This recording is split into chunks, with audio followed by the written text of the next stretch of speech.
कुछ दिन पहले मैंने अपने कम्युनिटी पर एक पोस्ट शेयर किया था कि अगर आप मुझसे कुछ मेरे बारे में पूछना चाहते हैं तो मुझे यहाँ कमेंट करके बताइए। और इंस्टाग्राम पर भी मैंने सेम स्टोरी शेयर की थी कि अगर आप मुझसे कुछ पूछना चाहते हैं तो डीएम कीजिए। बहुत से लोगों के बहुत से सवाल आए। इनफैक्ट इतने क्वेश्चंस आए कि मैं सब क्वेश्चन एक वीडियो में ले भी नहीं, 5 वीडियोस में भी नहीं ले सकता हूं। और धीरे धीरे करके मैं आपके इन सवालों के जवाब दूंगा। तो ये Q&A सेशन बहुत इंटरेस्टिंग होने वाला है। कुछ लोगों के क्वेश्चंस के आज मैं आंसर देने वाला हूं। तो अगर आप थोड़ा सा मेरे बारे में जानना चाहते हैं तो जुड़े रहिए इस वीडियो में। तो सबसे पहला क्वेश्चन मेरे पास आया इंस्टाग्राम पर हिमांशु आर्या का। इन्होंने कहा कि सर आप काम क्या करते हैं, थोड़ा इन डेप्थ बताएं। हिमांशु, मैं एक कॉर्पोरेट ट्रेनर हूं। मैं कॉर्पोरेट में ट्रेनिंग्स करता हूं। कंपनीज मुझे बुलाती हैं, इनवाइट करती हैं सेल्स प्रेजेंटेशंस के लिए, उनकी एनुअल सेल्स मीट के लिए, उनकी मैनेजमेंट ट्रेनिंग के लिए। तो मैं वहां पर ट्रेनिंग्स प्रोवाइड करता हूं। दिस इज माय बिजनेस, ये मेरा काम है। इसके अलावा 2 3 4 और चीजें हैं जो कि मैं करता हूं, जैसे यूट्यूब एक आज ये काम नहीं है, एक ऐसा पैशन है जिसको मैं अपने काम के साथ साथ फॉलो कर रहा हूं। एक हमारी कंपनी है जिसमें हम प्रोडक्टिविटी रिलेटेड प्रोडक्ट्स बनाते हैं, लोगों की लाइफ को सिंप्लीफाई करते हैं। एक हमारी कंपनी है विनर्स गुरुकुल, जिसमें हम कोर्सेज लोगों तक पहुंचाते हैं। मैं कुछ काउंसलिंग सेशंस भी लेता हूं, मेंटरिंग सेशंस भी लेता हूं। तो बेसिकली ये सब काम मैं करता हूं। ये सब बहुत सारे स्ट्रीम्स ऑफ इनकम है, लेकिन जो मेरा मेन प्रोफेशन है वो ये कि मैं एक ट्रेनर हूं। नेक्स्ट क्वेश्चन मेरे पास आया है चेतक श्रीमणि का। ये बोलते हैं आप इतना एनर्जेटिक कैसे रहते हैं। मैं आपके साथ एक छोटा सा एग्जांपल शेयर करता हूं। बचपन में क्या होता था, हमारे टाइम पर भी बहुत सारे ना ये वीडियो गेम्स नहीं होते थे, टीवी लैपटॉप नहीं होते थे ज्यादा। टीवी पर भी एक मुश्किल से कोई चित्रहार या अंकल स्क्रूच आ जाते थे कोई कार्टून के तौर पे। तो हम बाहर खेलते थे। अब वो बाहर खेलते थे तो गिल्ली डंडा खेलना, कंचे खेलने, पतंग उड़ानी, क्रिकेट खेलना, तो बहुत से बाहर आउटडोर गेम्स होती थी। और आप यकीन मानो, कई बार तो मम्मी आवाज लगा लगा के थक जाती थी कि बेटे आ जाओ, धूप में इतना पतंग उड़ा रहे हो। लेकिन 3 घंटे 4 घंटे 5 घंटे पतंग उड़वा लो, खिलवा लो, क्रिकेट खिलवा लो, थकान नहीं होती थी। घर आओ, मम्मी बैठा देती थी पढ़ने। 20 मिनट में ऐसा हो जाता था कि नींद आ रही है, ओहो, कभी उबासी आ रही है, कभी। कहने का मतलब क्या है कि जिस चीज में आपका मन लगता है, आप उससे कभी नहीं थकते, उल्टा आप उससे चार्ज होते हैं। आपकी बॉडी, आपका माइंड और आपकी सोल तीनों चार्ज होती हैं। तो एनर्जी का एक बहुत बड़ा सोर्स है। और मैं यहां पर ना एक वीडियो भी शेयर कर देता हूं आई बटन में, जो अभी यहां पर आ जाएगा। कि ये वीडियो जब मैंने बनाया तो ये बहुत लोगों ने इसको अप्रिशिएट किया, क्योंकि एनर्जी का रियल सोर्स मैंने आपके साथ शेयर किया। और कैसे आप अपनी पर्सनालिटी को ग्रूम कर सकते हैं, बहुत बड़ा राज इस वीडियो में छुपा हुआ है। तो जरूर देखिएगा इसे। मेरे एनर्जेटिक रहने का भी कारण एक बहुत बड़ा इस वीडियो से पता चलेगा। और मेन चीज ये है कि मैं अपने काम से बहुत प्यार करता हूं, बहुत मोहब्बत करता हूं। इसलिए ये चीज मुझे और एनर्जी देती है कि मैं और एनर्जी के साथ काम कर सकूं, बिना थके, बिना रुके। रंजन मिन्स ने पूछा है कि आप इतना क्यूट कैसे क्यूट कैसे हैं। रंजन, ये तो आपको मेरी मम्मी से पूछना होगा कि मैं इतना क्यूट कैसे हूं। बाकी अगर आपको ऐसा लगता है तो बहुत बहुत शुक्रिया, थैंक यू सो मच। और मुझे लगता है कि ये आप सब लोगों का प्यार है जो ये चेहरे पर ग्लो दे देता है। जो चेहरे पर चमक जिससे आ जाती है कि आप सब लोगों का जो साथ मिलता है। ये यूट्यूब पे जो जितने लोगों के साथ मैं कनेक्टेड हूं या जो मैं ट्रेनिंग्स करता हूं, वहां जब लोगों का प्यार मिलता है ना, आप उसको डिफाइन नहीं कर सकते हो। और आपकी जिंदगी में जब लोगों की पॉजिटिव वाइब्स आती है ना, तो आपका पूरा निजाम बदल जाता है। आपका चेहरा बदल जाता है, आपका ऑरा बदल जाता है। और यकीन मानो, अगर आप मुझसे आज से 10 साल पहले के अगर आप मुझे देखोगे, तो आपको वो 10 साल पहले का जो मैं हूं वो ज्यादा एज्ड दिखेगा। ज्यादा क्यों? उसका रीजन क्या है? क्योंकि जैसे ही आप ग्रो करते जाते हो ना, आपकी उम्र कम होती जाती है। तो ये इसमें बहुत बड़ा कंट्रीब्यूशन आप जैसे लोगों का होता है, जो ढेर सारा प्यार देते हैं, पॉजिटिव वाइब्स देते हैं। आपकी वाइब्स, आपकी एनर्जी को मैं फील कर पाता हूं। नेक्स्ट क्वेश्चन इंस्टाग्राम पे मेरे पास आया ऑथर प्रियंका का। ये बोलती है, how to keep yourself motivated and inspired always. I mean, जब चीजें हमारे अकॉर्डिंग हो तो हर कोई मोटिवेटेड होता है, but when the conditions are critical and negative, तो हर कोई मोटिवेटेड नहीं रह पाता। So how do you keep yourself calm, positive and inspired. बहुत ही बेहतरीन क्वेश्चन है प्रियंका। जब आप ये बोलते हैं कि नेगेटिव सिचुएशंस में हम मोटिवेटेड नहीं रह पाते, तो ये फैक्ट मेरे ऊपर भी अप्लाई होता है। मैं भी एक इंसान हूं, मेरे साथ भी जिंदगी में अप्स एंड डाउन्स होते हैं। मेरे साथ भी जिंदगी में कई बार वर्स्ट सिचुएशंस आती हैं, कई बार ऐसा होता है जो अपने मन का नहीं होता। तो मेरा भी जो मन है कई बार डाउन हो जाता है, कई बार मैं भी नेगेटिविटी की तरफ जाने लगता हूं। लेकिन डिफरेंस कहां पर आता है? डिफरेंस आता है इस चीज से अपने आप को सेपरेट करके देखने में। जब आप थोड़ा सा अपने साथ समय बिताते हैं ना, तो आप एक द्वैत में जा पाते हैं, आप अपने आप को ही देख पाते हैं, आप अपने इमोशंस को थोड़ा सा दूर से देख पाते हैं कि क्या हो रहा है, ताकि आप उस आपने देखा होगा बहुत से दूसरे लोगों को हम बहुत बढ़िया बढ़िया सलाह दे लेते हैं, उनकी कोई प्रॉब्लम हम बड़ा बढ़िया से उसको रेक्टिफाई कर सकते हैं, लेकिन वही चीज हमारी जिंदगी में आ जाए हम बता नहीं पाते क्योंकि डिस्टेंस नहीं है। हम और हमारी प्रॉब्लम्स, हमारी आइडेंटिटी इतने ज्यादा कनेक्टेड हैं कि हम उसको थोड़ा सा हट करके देख नहीं पाते हैं। जैसे अभी एक बुक है, सपोज करो, तो मैं अगर आपको ये दिखाऊं तो क्या आप इसे पढ़ पा रहे हैं? नहीं पढ़ पा रहे होंगे। लेकिन अगर मैं आपको इसे एक डिस्टेंस से दिखाऊं तो आप इसे पढ़ पाएंगे। क्यों? क्योंकि आप इसे थोड़ी दूरी से देख रहे हैं। ठीक उसी तरह जब आप अपनी लाइफ के ऑब्जर्वर बन जाते हैं, थोड़ा सा आप अपने आप के साथ टाइम बिताकर थोड़ा सा स्पिरिचुअल प्रैक्टिसेस में जाते हैं, तो आप देखेंगे कि आप एक ऑब्जर्वर बन गए हैं और आप खुद की प्रॉब्लम्स को, खुद की नेगेटिव सिचुएशंस को थोड़ा दूर से देख पाएंगे।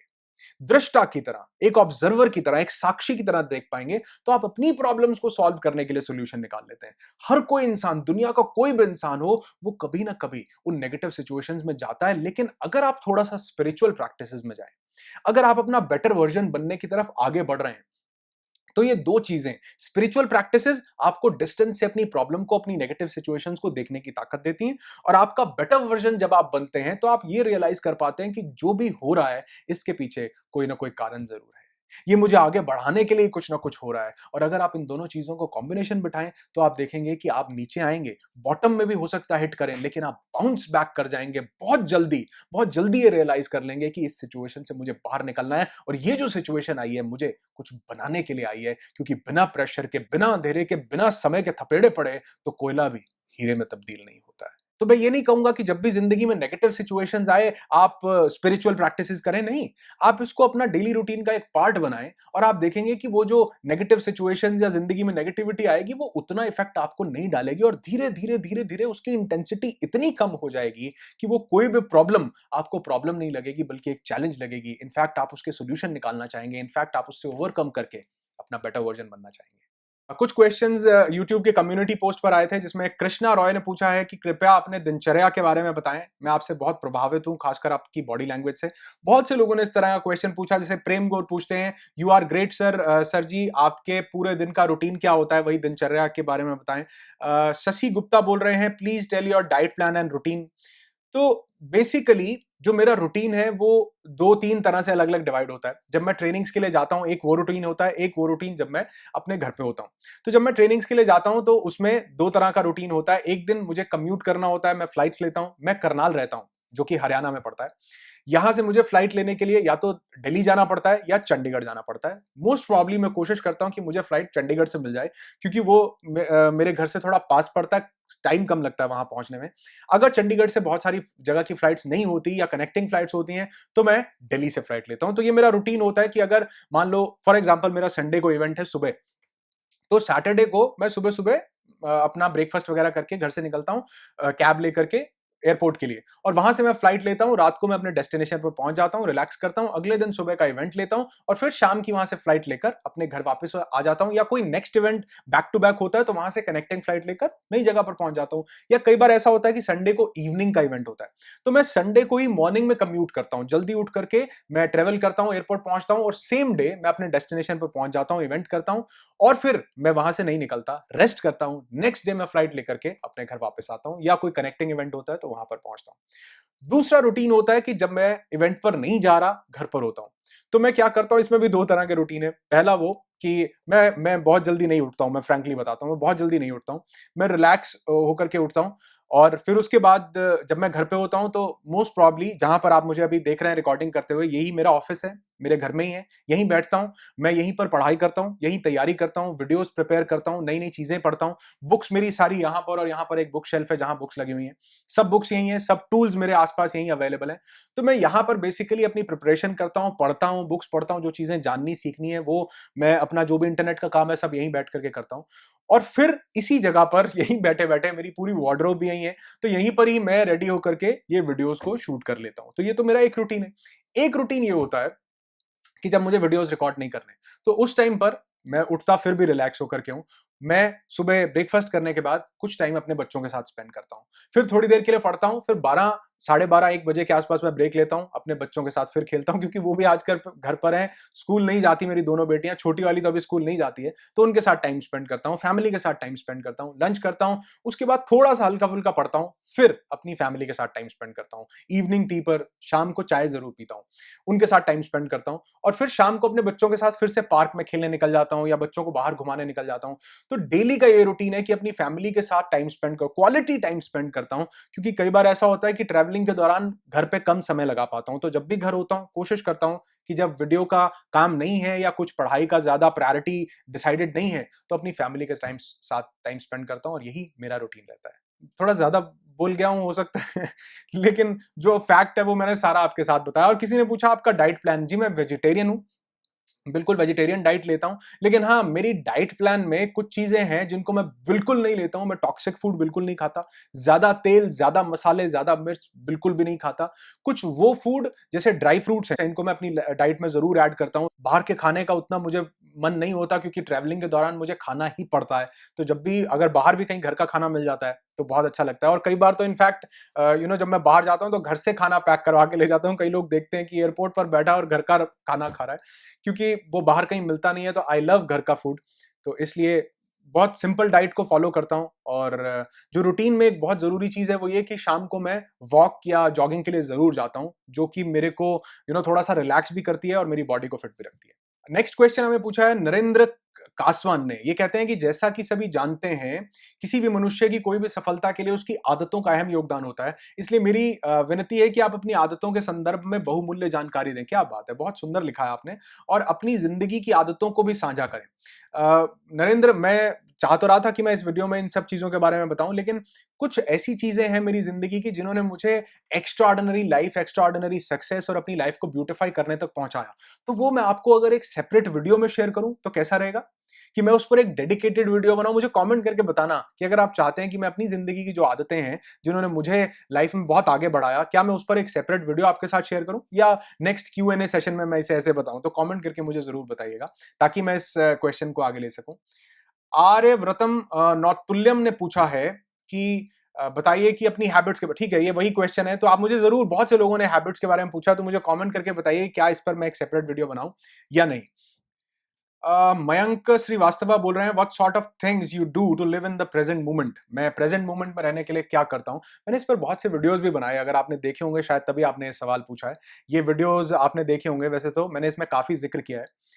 लेकिन पहले क्या होता था, मैं, जैसे आपका क्वेश्चन है कि आप प्रेजेंट मोमेंट में रहने के लिए क्या करते हो, तो पहले मैं प्रेजेंट मोमेंट में रहने के लिए बहुत कुछ करता था। लेकिन धीरे धीरे जैसे मैंने, मेरी ये स्पिरिचुअल जर्नी ग्रो हुई, सेल्फ को जानने की जर्नी जब ग्रो हुई, थोड़ी आगे बढ़ी, तो मैंने ये जाना कि प्रेजेंट मोमेंट में रहने के लिए कुछ करना नहीं है, प्रेजेंट मोमेंट में रहने के लिए प्रेजेंट मोमेंट में होना है। जब तक मैं कुछ करता था मैं प्रेजेंट में रह ही नहीं पाता था, क्योंकि करना किसी काम को आपको प्रेजेंट में नहीं रख सकता। लेकिन जब आप प्रेजेंट में होते हैं तो आप प्रेजेंट में होते हैं। जैसे प्रेजेंट में क्या है, जैसे आप देखो कई बार मैं जब खाली बैठा होता हूं ना, तो मैं अपने आप को ऑब्जर्व करने लग जाता हूं। मैं प्रेजेंट को मैं अपनी बॉडी को, अपनी सेंसेस को ऑब्जर्व करने लग जाता हूं, जो प्रेजेंट में हो रहा है। जैसे आप इस वीडियो को देख रहे हैं, सुन रहे हैं, आप इसे ऑब्जर्व करने लग जाएं। कुछ नहीं और सोचो, सिर्फ जो हो रहा है, करना कुछ नहीं है, जो हो रहा है उसे देखने लग जाओ। तो मैं ये ऑब्जर्व करने लग जाता हूं कि हो, अपनी सभी सेंसेस से ऑब्जर्व करो। कोई चिड़िया के चहचहाने की आवाज आ रही है, आप सुन सकते हो उसे, उस पर ध्यान लगा सकते हो। आप, लाइट जल रही है, आप इसे थोड़ी देर के लिए देख सकते हो। हमारे बल्कि एंशिएंट योगिक सिस्टम में तो बहुत से ध्यान ऐसे होते थे, मेडिटेशन की चीजें प्रेजेंट मोमेंट में आने के लिए, जहां पर आपको सिर्फ सामने कुछ ऑब्जेक्ट्स को देखना होता था। कुछ लोग ओम को, कुछ लोग जैसे त्राटक बोलते थे, किसी जलती हुई लौ को, मोमबत्ती को जला करके, कैंडल को जला करके। तो बेसिकली जो प्रेजेंट में है उसे ऑब्जर्व करो। और दुनिया की सबसे बड़ी, बेहतरीन जो प्रेजेंट मोमेंट की या ध्यान की जो विधि है, जिसे गौतम बुद्ध ने डिस्कवर किया, इन्वेंट नहीं किया, उनसे भी हजारों सालों पहले से ये चीज थी, लेकिन उन्होंने अपने अंदर उतर के इसे डिस्कवर किया, वो था अपने सांसों पे फोकस करना, विपस्सना जिसे बोला गया है। तो अगर आप देखोगे कि प्रेजेंट, जो सबसे बड़ा प्रेजेंट है, सबसे बड़ा अकाट्य सत्य है, वो ये सांसें हैं। इससे ज्यादा प्रेजेंट कुछ है ही नहीं। बाकी सब जो था वो हो चुका। बर्ड्स भी आप देखोगे थोड़ी देर के बाद रुक गए, लेकिन जब तक आप हो तब तक ये सांसें आपके साथ हैं। तो ये सबसे बड़ा प्रेजेंट है। प्रेजेंट में होने के लिए कुछ मत करो, बस हो जाओ। आप देखो जो प्रेजेंट में चल रहा है उसे ऑब्जर्व करने की कोशिश करो। जैसे मैं अपनी सांसों को कई बार ऑब्जर्व करने की कोशिश करता हूं, तो ये मुझे प्रेजेंट में भी ले आता है, एक बहुत अच्छी मेडिटेशन की तरफ भी लेकर के जाता है, माइंड को सुकून देता है। और अगर मैं इसे डीप ब्रीदिंग के तौर पर करता हूं तो ये बहुत सी चीजों को ठीक करता है। जैसा कि मैंने अभी थोड़ी देर पहले बताया कि इस वीडियो में मैंने आपके साथ शेयर किया था कि आपकी पर्सनालिटी को इंप्रूव करने के लिए ये ब्रीदिंग एक बहुत बड़ा टूल है। तो मैं प्रेजेंट में रहने के लिए कुछ नहीं करता, बस प्रेजेंट में आ जाता हूं। आप भी ऐसा ही करो। ऋषि पल ने पूछा है, सर आपका गोल क्या है? हाँ, बहुत अच्छा गोल है, मतलब बहुत अच्छा क्वेश्चन है। मेरा जो अल्टीमेट गोल है ऋषि, वो ये है कि मैं खुद को जान सकूं, अपने सेल्फ को आइडेंटिफाई कर सकूं, मेरे अंदर जो भी एनर्जी फ्लो कर रही है मैं उसे पहचान सकूं कि वो क्या चीज है जो मेरे जाने के पहले भी थी, वो क्या चीज है जो मेरे मरने के बाद भी नहीं मरेगी, कहीं और ट्रांसफर हो जाएगी। उसको जानना जिंदगी का सबसे बड़ा गोल है। और इसको जानने के पड़ाव में जो जो चीजें इस मटेरियलिस्टिक लाइफ में आती जाती हैं, उनको भी ठीक वैसे ही मैं स्वीकार करता जाता हूं जैसे ये चीज मेरी जिंदगी की है। तो जिंदगी का अगर आप ऑल एंड ऑल पूछोगे तो सबसे बड़ा गोल यही है कि मैं खुद को जान सकूं, अपने सेल्फ को पहचान सकूं, अपने अंदर जो चीज छुपी हुई है, जिसे आत्मा, परमात्मा, एनर्जी, सटल बॉडी, जो भी आप बोलो, उसे जान सकूं। तो यही जिंदगी का गोल है और इसकी तरफ धीरे धीरे कदम बढ़ाता रहता हूं ताकि इस गोल तक पहुंच सकूं। और हाँ, इससे इससे मतलब ये नहीं है कि मैं कहीं जंगल में चला जाऊं या ऐसा नहीं। मैं इस जिंदगी में रहते हुए सब ब्यूटीफुल ये जो शरीर मिला है, क्योंकि ये इसीलिए मिला है कि हम अपने रियल सेल्फ को पहचान सकें। तो इसकी बाकी जो चीजें हमें मिली हैं मटेरियलिस्टिक लाइफ की, उनको भी ठीक वैसे ही चेरिश करना, इज्जत देना है, सम्मान देना है उस कायनात का, उस यूनिवर्स का, उस सुप्रीम पावर का जिसने हमें ये दुनिया की सबसे खूबसूरत मखलूक बनाया, दुनिया का सबसे बेहतरीन जो स्पीशीज है वो हमें बनाकर, इंसान बना करके भेजा है। तो इसके साथ जो भी चीजें हैं उन सबको भी मैं उतना ही मोहब्बत करता हूं, पैसे को उतनी मोहब्बत करता हूं, बाकी सब चीजें, क्योंकि अभी आप देखोगे मैं फाइनेंशियल एजुकेशन पर पूरी सीरीज बना रहा हूं। तो सब चीजों को साथ में लेकर के चलना है, लेकिन असली जो गोल है वो खुद को जानना है। पीयूष, लास्ट क्वेश्चन आज का ले रहा हूं। पीयूष ने पूछा है कि what about your second channel? मैंने दूसरा चैनल शुरू किया था पीयूष, जिसका नाम था अनुराग ऋषि ट्रेनिंग्स। उस पर मैं बहुत से वीडियोस डाल रहा था, लेकिन उसके तुरंत बाद क्या हुआ कि लॉकडाउन हो गया। ये कोरोना का जैसे आउटब्रेक हुआ मार्च में, तो तब मैंने वो चैनल शुरू किया था। तो वो जितने भी ट्रेनिंग इवेंट्स थे वो सब ऑनलाइन हो गए, और आप यकीन मानिए कि जो काम था वो बढ़ गया। पहले जो एक इवेंट था वो 4 इवेंट्स में तब्दील हो गया, और काम बहुत ज्यादा बढ़ गया। तो मेरे पास समय नहीं निकल पाया उस दूसरे चैनल को परस्यू करने का। और मुझे ये भी लगा कि दूसरे चैनल का भी कोई लॉजिक नहीं है। जो वीडियोस मैं वहां डालना चाहता था वो वीडियोस मैं इस चैनल पर आप लोगों के साथ शेयर कर सकता हूं। तो आप देखेंगे कि उस दौर में जबकि टाइम ज्यादा था, मैं घर पे था, तो भी वीडियोस कम आए, क्योंकि काम थोड़ा सा ज्यादा बढ़ गया था, जो कि एक बहुत अच्छी बात है। इस वजह से मैंने उस चैनल को ड्रॉप कर दिया, और उसके जो भी वीडियोस थे वो मैंने इस चैनल पर अपलोड कर दिए। और अभी फिलहाल कोई प्लान भी नहीं है किसी दूसरे चैनल को क्रिएट करने का। तो जो भी वीडियोस हैं इसी चैनल पर अपलोड करता हूं। और अगर आपका कोई और सवाल है तो आप कमेंट सेक्शन में मुझसे पूछ सकते हैं, या फिर इंस्टाग्राम पर मुझे कनेक्ट कर सकते हैं। अनुराग ऋषि सर्च कीजिए, ये मेरी इंस्टाग्राम प्रोफाइल है, यहां पर आ जाएगी। आप क्वेश्चंस पूछिए, डीएम कीजिए, मुझे मैसेज कीजिए, क्योंकि इंस्टाग्राम पर मैं थोड़ा सा ज्यादा एक्टिव रहता हूं, लोग थोड़े कम हैं। तो इजीली मैं वहां पर लोगों को एक्सेस कर पाता हूं, मॉनिटर कर पाता हूं, और लोगों के सवालों को अपनी जिंदगी में ले पाता हूं। यूट्यूब पर थोड़ा सा पॉसिबल कम होता है, लेकिन फिर भी मैं इस वीडियो के जो भी कमेंट्स है जरूर पढ़ूंगा। इंस्टाग्राम पर कनेक्ट होइए, मुझे डीएम कीजिए अपने सवाल, अगर आप मेरे बारे में कुछ पूछना चाहते हैं। वीडियो थोड़ा लंबा हो गया, मैं जानता हूं, लेकिन ये वीडियो किसी भी व्यूज के मकसद से नहीं है। वीडियो इसलिए है कि आप मेरे साथ कनेक्ट हैं और ज्यादा अच्छे से हो सकें, इसलिए ये वीडियो मैंने बनाया। आपकी जिंदगी खुशियों से भरी हो, यही दुआ करता हूं। I wish you lots and lots of peace, tons of happiness and bundles of success in your life. Be happy, be alive.